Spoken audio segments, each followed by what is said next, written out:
Order.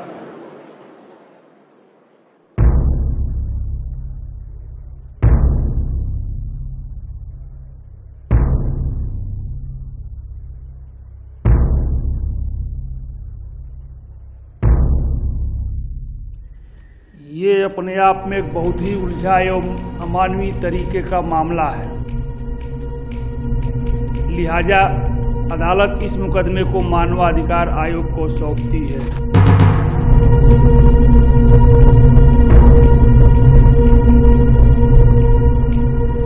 सरकार, मैं जिंदा नहीं रहना चाहता हूं, मैं हूं भी नहीं। ये मेरी बदकिस्मती है या बुरे कर्मों का फल कि मैं जिंदा हूं। और तो और मेरा दुर्भाग्य तो देखिए, उन कागजों में मैं मरा हुआ हूं। इस दुनिया में मैं जिंदा हूं, कागज इस दुनिया पर भारी है और मेरी आत्मा पर मेरी ये सांसें बोझ हैं। इन सांसों का कर्ज उतारने के लिए मुझे रोटी चाहिए। कहां से लाऊं मैं रोटी, कहां से लाऊं, कहां से लाऊं?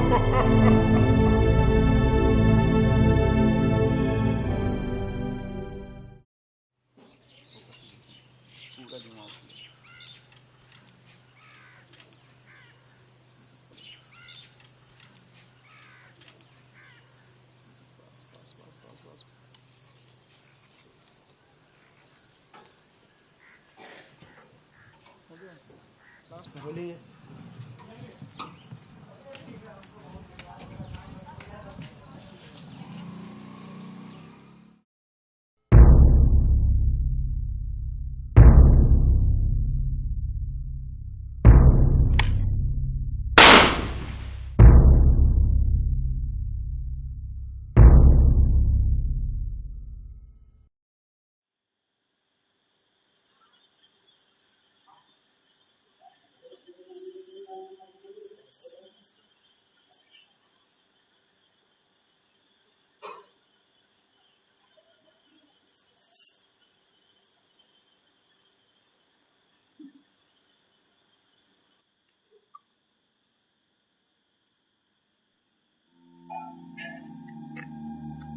पिताजी, मैं कुछ सोच रहा हूँ।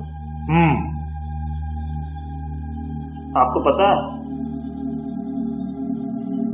मुकेश की राइस मिल और चूड़ा मिल कितनी चल रही है? लाखों बना रहा है आजकल।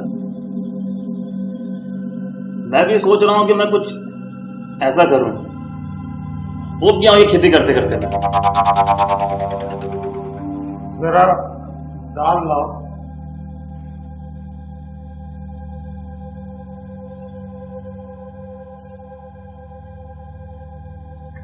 हाँ, तो तुम क्या कह रहे थे?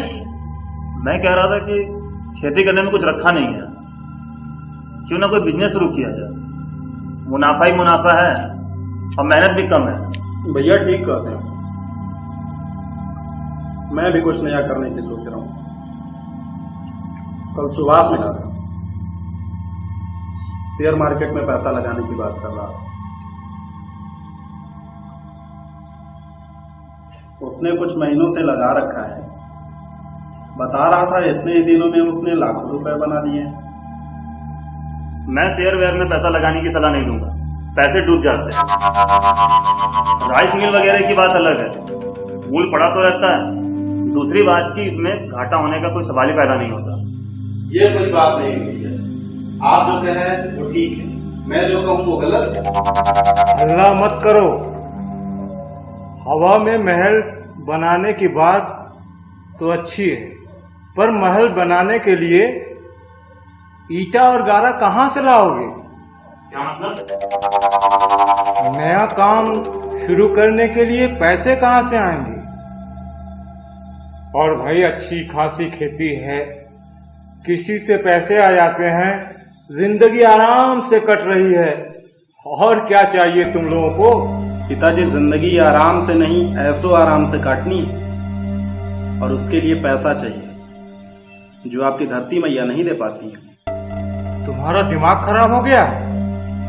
धरती को ऐशो आराम से तौलना चाहते हो? और क्या पिताजी, खेती से अब कुछ नहीं होने वाला। मैंने तो सोच लिया कि बिजनेस शुरू करना ही है। कैसे करोगे?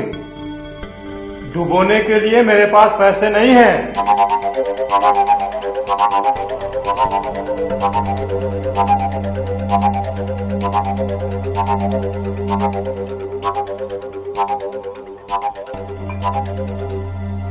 दक्षिण की जमीन बेचकर अच्छे खासे पैसे मिल जाएंगे। आगे से कभी जमीन बेचने की बात मत करना।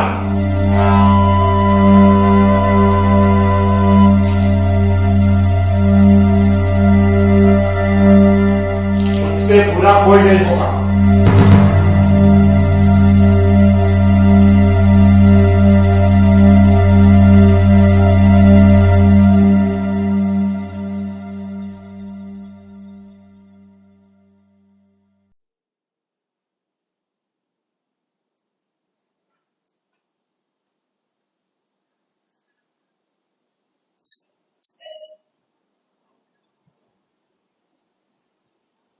क्या सोच रहे हो? सोच रहा हूँ मनुष्य की इच्छाएं कितनी असीम होती हैं। जो उसके पास नहीं होती उसे पाने की इच्छा और बढ़ जाती है, और जो उसके पास है उसको भोगने की इच्छा ही नहीं होती। अपने शैलेश और राकेश को देख लो, कितना सुखमय जीवन बीत रहा है, कोई चिंता नहीं है। लेकिन रेगिस्तान के उस प्यासे हिरण की अवस्था हो रही है उनकी, जिसकी प्यास कभी नहीं बुझती।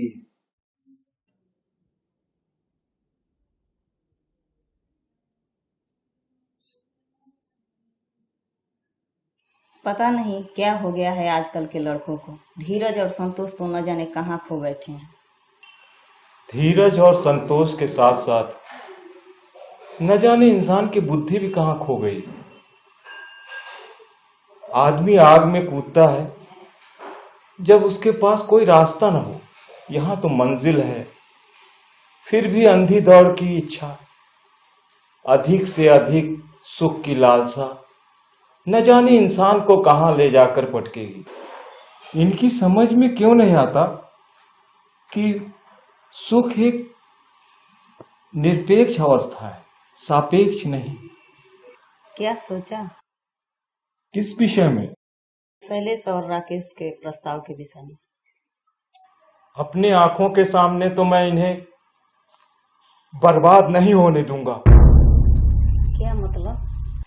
मतलब मैं जमीन कभी नहीं बेचूंगा। उन्हें चाहे जो भी करना हो कर ले।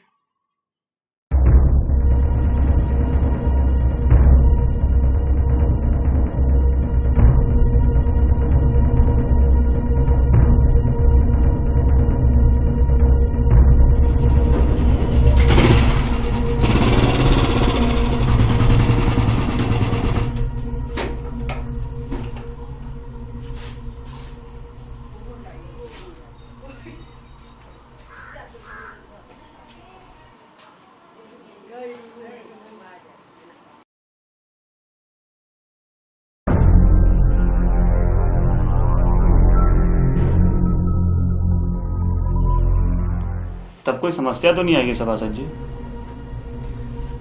अरे बिल्कुल नहीं, आप निश्चिंत रहिए। सांप भी मर जाएगा, लाठी भी नहीं टूटेगी। हाँ, जैसे कि मैंने बताया, कदम कदम पे चढ़ावे की जरूरत पड़ेगी, आप वो तैयार रखिएगा। अरे उसकी चिंता आप क्यों करते हैं? देवताओं को प्रसन्न करने के लिए चढ़ावा तो चढ़ाना ही पड़ता है। पत्थर की मूर्ति के आगे हजारों रुपए चले जाते हैं, यहाँ तो देवता सांस लेते हैं। फिर बेफिक्र हो जाइए और भोग लगाना प्रारंभ कर दीजिए।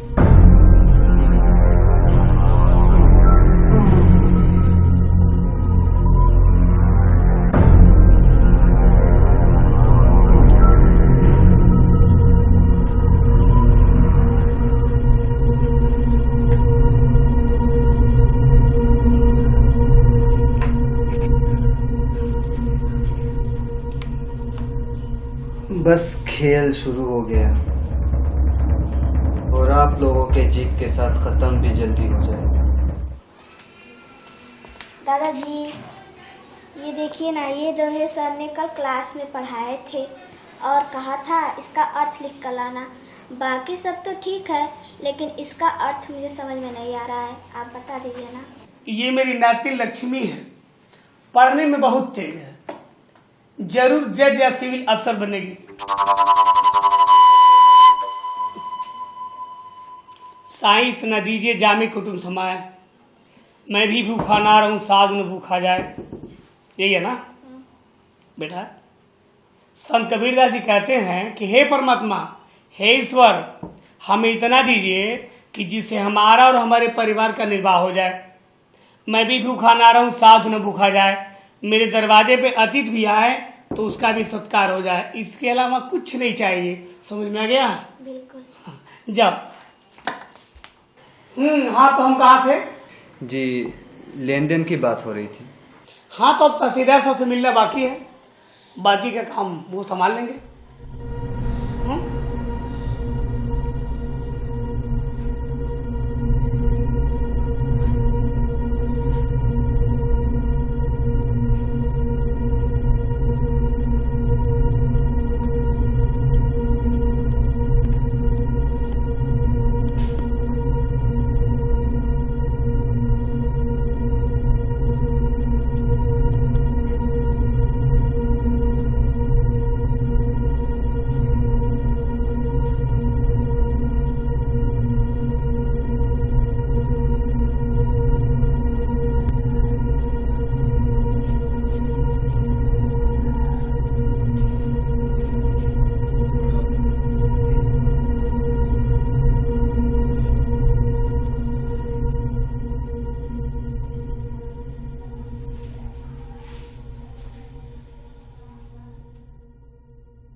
आपका नाम?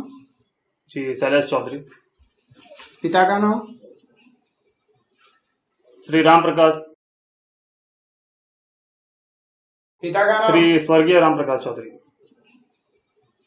आप शिवपुर के रहने वाले हैं? जी। अपनी जमीन बेच रहे हैं आप? जी। कितनी? 2 एकड़। कितने में? जी 16 लाख में। रुपए मिल गए? जी। कुछ पाना शेष है? जी नहीं। तो आपकी जमीन सत्येंद्र वर्मा को लिख दी है? जी। क्रेता को बुलाइए।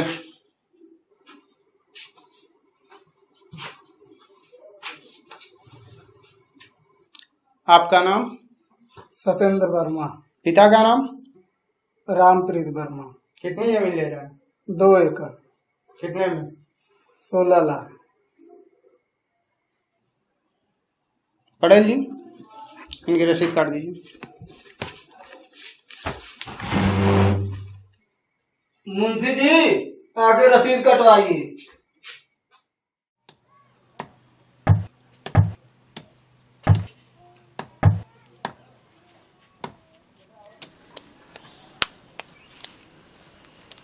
और यादव भाई, हालचाल कैसा है? और आजकल दूध कितना हो रहा है? 20-25 किलो से क्या कम होता होगा? हाँ हाँ इतना होता है। फिर भी क्या यादव भाई? सभासद जी लड़के को भेजा पढ़ने के लिए शहर में।